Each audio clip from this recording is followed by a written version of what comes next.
hamba Tuhan bersama-sama. Dan kita akan membuka Alkitab kita masing-masing di dalam Injil Matius pasal yang ke-13 ayat 24 dan seterusnya. Tentu firman Tuhan ini sudah sering kali kita dengar. Pengajaran ini, perumpamaan ini sudah sering kali kita renungkan. Tetapi kita akan mengulang kembali, kita akan merenungkannya kembali hari ini. Mari kita buka Injil Matius pasal yang ke-13, mulai ayat yang ke-24. Saya membacakan agak cepat, silakan memperhatikan dengan baik.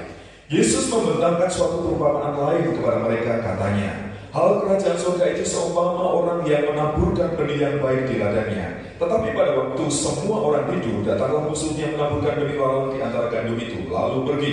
Ketika gandum itu tumbuh dan mulai berbulir, nampak jugalah lalang itu. Maka datanglah hamba-hamba Tuhan ladang itu kepadanya dan berkata, Tuan, bukankah benih baik yang Tuhan taburkan di ladang Tuan? Dari manakah lalang itu? Jawab Tuan itu, seorang musuh yang melakukannya. Lalu berkatalah hamba-hamba itu kepadanya, jadi maukah Tuhan supaya kami pergi mencabut lalang itu? Tetapi ia berkata, jangan, sebab mungkin gandum itu ikut tercabut pada waktu kamu mencabut lalang itu. Biarkanlah keduanya tumbuh bersama sampai waktu menuai. Pada waktu itu aku akan berkata kepada para penuai, kumpulkanlah dahulu lalang itu dan ikatlah berkas-berkasnya untuk dibakar. Kemudian kumpulkanlah gandum itu ke dalam lumbungku. Amin. Jadi Bapak Ibu Saudara sekalian yang terkasih di dalam Tuhan, ini adalah satu pengajaran, ini adalah satu perumpamaan, satu gambaran bahwa kerajaan surga, kerajaan Allah, di mana ini menjadi tujuan akhir dari setiap orang percaya. Tidak ada seorang Kristen pun, tidak ada satupun yang ingin masuk neraka. Amin. Semua agama di muka bumi ini mengajarkan, menyatakan, dan menyampaikan bahwa akan ada akhir kehidupan, yaitu surga dan neraka. Hanya cara untuk mencapai tujuan ini berbeda-beda sesuai dengan keyakinannya. Tetapi keyakinan iman Kristen, tentunya keyakinan orang percaya, tidak ada jalan lain. Karena Yesus berkata, akulah jalan, kebenaran, dan hidup. Tidak ada seorang pun yang akan sampai kepada Bapa, bertemu dengan Bapa, masuk ke dalam kerajaan surga kalau tidak melalui Tuhan Yesus Kristus. Ini adalah tauhid iman Kristen. Satu doktrin yang harus kita pegang, satu doktrin yang harus kita jaga. Jangan sampai iman Kristen kita, khususnya para pria, ditukarkan dengan bibir merah. Amin. Ditukarkan dengan bodi yang aduhai. Wah, surga itu nanti. Yang penting kan sekarang bibir merah, yang penting sekarang wajah cantik. Nah, ini hati-hati sudah. Bukan hanya pergumulan gereja kita, pergumulan banyak gereja di Ambarawa, Kabupaten Semarang, di kota-kota dan di seluruh dunia. Makanya saya setuju dan mendukung ada seseorang yang punya inisiatif untuk membentuk pamukri. Apa artinya pamukri? Paguyuban Muda-Mudi Kristen. Biar yang cowok ketemu yang cewek di gereja, bukan di luar gereja. Supaya ternyata gadis-gadis remaja gereja ternyata juga cantik-cantik. Supaya pemuda-pemudanya ternyata ngerti. Supaya ngerti ternyata ganteng-ganteng juga. Ini salah satu tujuan, tapi bukan tujuan utama. Salah satu dampak yang diharapkan supaya tidak terhilang. Nah, hal kerajaan surga dalam perumpamaan ini dikatakan Bapak Ibu Saudara sekalian yang terkasih di dalam Tuhan, sama seperti seorang tuan yang memiliki ladang, yang memiliki kebun. Dan kemudian tuan ini yang pertama menabur benih yang baik, menabur benih gandum, dikatakan demikian. Jadi menabur benih gandum. Kalau kita melihat sekitar kita, lingkungan kita kan juga ada banyak petani. Di antaranya petani padi. Kalau orang mau menanam padi, hal yang pertama yang mau dikerjakan kira-kira apa Bapak Ibu Saudara sekalian? menyiapkan lahan, menyiapkan tempat. Sebelum lahan untuk menanam padi ini dikerjakan, saya memperhatikan biasanya mereka mengerjakan sebagian kecil. Misalnya di pojok atau setengahnya itu untuk pesemaian. Benih padi ditaburkan. Setelah tumbuh kira-kira nggak siap, baru nanti lahan yang lain sawah itu dibajak. Bukan pembajakan pesawat atau kendaraan, tapi membajak sawah. Itu disiapkan. Kalau zaman dulu belum ada traktor, mereka memakai kerbau, bisa memakai sapi. Tapi kalau sekarang teknologi sudah semakin maju, mereka pakai traktor. Pengerjaan lebih cepat, hasilnya lebih maksimal.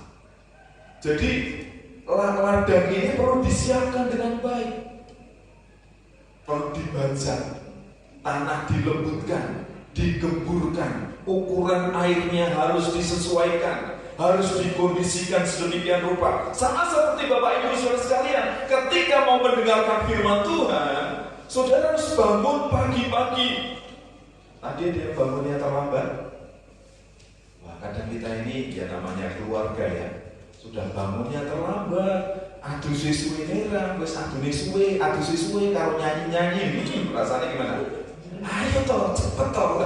Iki jamnya wis mepet toh, jam kok mepet. Dari kemarin kan sama toh jamnya. Iya. Siapa yang membuat mepet? Ya kita, bangunnya terlambat, orang cekak-cekek, orang sat-set. Nah itu yang bikin orang lain jadi gemes. Jadi perlu mempersiapkan diri. Kalau hari Minggu itu saya sering bilang, ayo bangun lebih pagi, bangun lebih awal, disiapkan segala sesuatunya. Seperti di gereja ini misalnya, saya mempersiapkan hari Minggu itu tidak hanya hari Minggu saja, mulai hari Sabtu ya. Bapak Ibu kan lihat kalau Sabtu pagi apa yang saya kerjakan? Gereja dibuka semua, disapu, dipel, kaca dilap. Domba-domba ini udah berdambil kok. Orang yang sing dibalas AC karena dituani kok. Ya, di sini yo perebut, yo pendeta, yo gembala, yo driver. Pak, besok hari ini kita mau kunjungan di supiri yo. Iya siap. Kan betul. Pak, nanti saya nggak bisa ke gereja, tolong dijemput ya. Siap. Tapi maksud saya menyiapkan diri dengan baik, siap melayani, siap menerima taburan firman, menyiapkan hati kita, menyiapkan hidup kita, ditaburi benih yang baik. Karena apa? Walaupun kita mendengarkan firman Tuhan, ini benih gandum yang baik, tapi ada musuh. Tadi dikatakan firman Tuhan, perhatikan baik-baik, kembali ke Matius tadi, hal kerajaan surga itu seumpama orang yang menaburkan benih yang baik di ladangnya. Tetapi pada waktu semua orang tidur, datanglah musuhnya menaburkan benih lalang di antara gandum itu. Jadi jangan heran, kadang orang datang ke gereja harusnya mendengarkan firman Tuhan, harusnya mendapat berkat firman Tuhan, ada sukacita, ada damai sejahtera, tapi ternyata ada yang menaburkan benih yang tidak baik. Kowe ngerti ya? Tak kandani. Saat ke gereja malah saat ngerumpi, saat gosip. Makanya kalau saudara datang ke gereja, jangan duduk di depan, jangan ngerumpi, jangan gosip. Amin. Sudah dengar suara keyboard, saudara langsung masuk dalam gereja, menyembah Tuhan. Jangan dengarkan provokator. Amin. Jangan dengarkan orang yang provokatif, ngejak rasani, ngejak ngomongin kancani. Jangan. Langsung duduk masuk menyembah Tuhan. Ikuti alunan musik keyboard, menyembah Tuhan. Ojo ngomong-ngomong, ojo rumi. Kok rumi nek mulai? Enggak. Intinya seperti itu. Karena kadang musuh itu menaburkan berita yang enggak baik, omongan yang enggak baik. Mestinya kita ada sukacita, ada damai sejahtera, terus gagas. Oh sebelah ini mana ya? Itu malah enggak fokus, pikirannya enggak kemana-mana. Karena tadi ada provokator, ada musuh yang menabur lalang. Jadi ketika kita datang mau masuk dalam hadirat Tuhan, itu harus fokus. Jadi Tuhan menabur benih yang baik. Dan tentunya pemilik ladang ini juga menjaga supaya benih yang ditabur tadi bisa bertumbuh dengan baik. Walaupun ada musuh, ada lawan yang menaburkan lalang, benih ilalang. Dan ketika para pelayan dari Tuhan pemilik ladang ini berkata, Tuhan, yang Tuhan tabur itu kan benih yang baik, ada firman Tuhan yang baik, tapi kenapa hasilnya ada hal-hal yang tidak baik?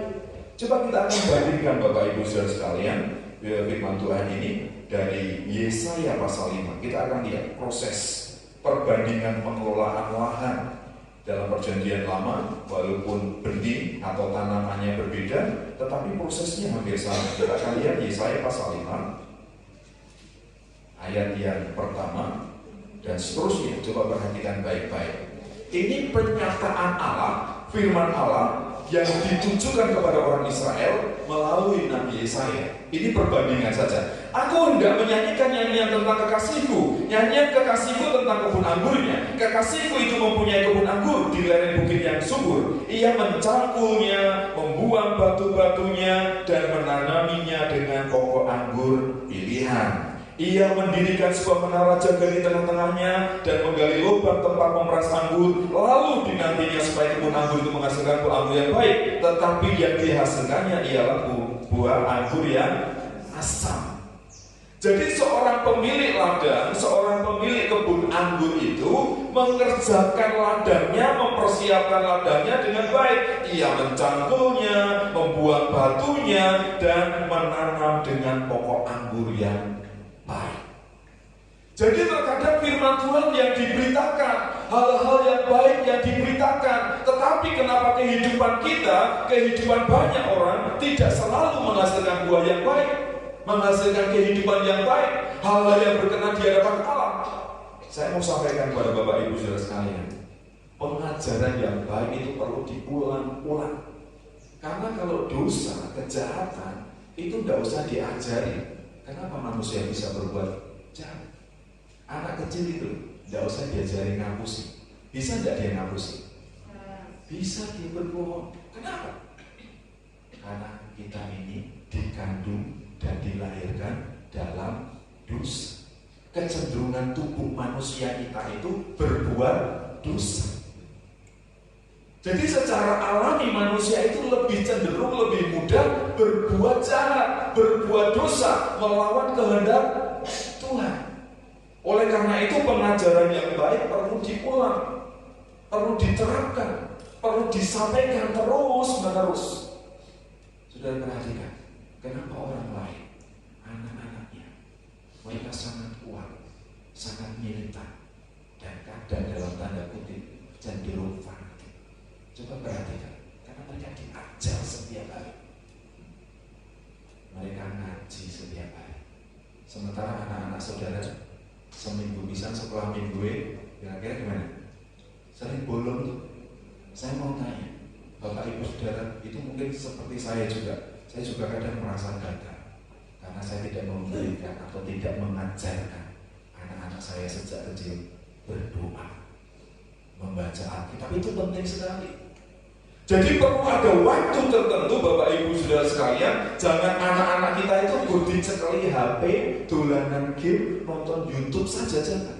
Saudara perlu menyediakan waktu khusus untuk anak-anak. Ayo kita membaca satu cerita misalnya, seperti tadi perumpamaan, bisa diceritakan dengan cerita yang menarik. Atau sekarang saudara sama-sama pegang HP, ambil, cari pengajaran-pengajaran yang baik. Banyak juga pengajaran Alkitab yang di YouTube melalui film kartun. Kalau dulu harus melalui buku cerita, tetapi sekarang bisa dicari di YouTube cerita-cerita Alkitab. Wah, ketika Tuhan Yesus berjalan di atas air, Tuhan Yesus memberi makan 5.000 orang. Jadi perhatikan baik-baik. Ajarlah anak-anak untuk membaca firman Tuhan. Ajarlah anak-anak untuk berdoa. Sekalipun diajar untuk membaca, diajak untuk berdoa, mereka tidak otomatis menjadi anak yang baik seperti yang kita harapkan. Karena pengaruh yang jahat itu lebih besar dari sekitar kita. Itu yang harus disadari. Makanya kita harus berperang, kita harus berjuang. Karena yang ditanam itu benih gandum. Tetapi yang tumbuh tadi bagaimana? Ada lalang di antaranya. Dan para hamba tadi berkata, Tuhan, maukah Tuhan kami pergi mencabut ilalang itu? Tapi Tuhannya berkata, jangan. Nanti kalau lalang kamu cabut, gandum juga bisa ikut tercabut. Karena faktanya dalam kehidupan kita, dalam keluarga kita, tidak semuanya orang ke gereja. Tidak semuanya orang takut akan Tuhan. Nah, kalau lalang tadi dicabut, kita juga ikut kehilangan. Kita bekerja, kita bisnis, kita berhubungan dengan orang-orang yang juga tidak mengenal Tuhan. Kalau orang-orang yang tidak mengenal Tuhan, orang jahat semuanya diambil, kira-kira bagaimana? Ya dampaknya pasti juga akan dirasakan oleh anak-anak Tuhan. Makanya Tuhan berkata, biarkanlah keduanya tumbuh. Jadi Tuhan mengizinkan semuanya bertumbuh. Hanya cara kita merespon, cara kita menyikapi ketidakbenaran dengan hikmat, akal budi dan kebijaksanaan dari Tuhan. Makanya kita perlu menjaga perkataan kita, menjaga pikiran kita, menjaga mulut kita, menjaga hidup kita, supaya kita tidak terpengaruh, supaya kita tidak terkontaminasi, supaya kita tetap menghasilkan buah yang baik. Karena apa? Kalau kita tidak menghasilkan buah yang baik, perhatikan baik-baik ayat yang keempat, Yesaya pasal yang kelima, yang dilakukan oleh Tuhan, apatah lagi yang harus diperbuat untuk kebun anggurku itu yang belum kuperbuat kepadanya. Aku menanti supaya dihasilkannya buah anggur yang baik. Mengapa yang dihasilkannya hanya buah anggur yang asam? Maka ayat yang kelima, maka sekarang aku mau memberitahukan kepadamu apa yang hendak kulakukan kepada kebun anggurku itu. Aku akan menebang pagar durinya sehingga kebun itu dimakan habis, dan melanda temboknya sehingga kebun itu diinjak-injak. Aku akan membuatnya ditumbuhi semak-semak, tidak dirantingi, tidak disiangi, sehingga tumbuh putri malu dan rumput. Aku akan memerintahkan awan-awan supaya jangan diturunkannya hujan ke atasnya. Jadi perhatikan baik-baik. Sebab kebun anggur Tuhan semesta alam itu, alam ialah kaum Israel. Jadi ketika hidup kita tidak maksimal, ketika kita tidak memberikan buah yang baik, Tuhan akan membiarkan hidup kita dalam penderitaan, dalam kegagalan, dalam begitu banyak persoalan. Makanya hiduplah berkualitas di dalam Tuhan. Jadi kembali kepada Injil Matius pasal yang ke-13 tadi. Nanti kita akan kembali kepada Injil Matius pasal yang ke-13. Ini yang kita renungkan.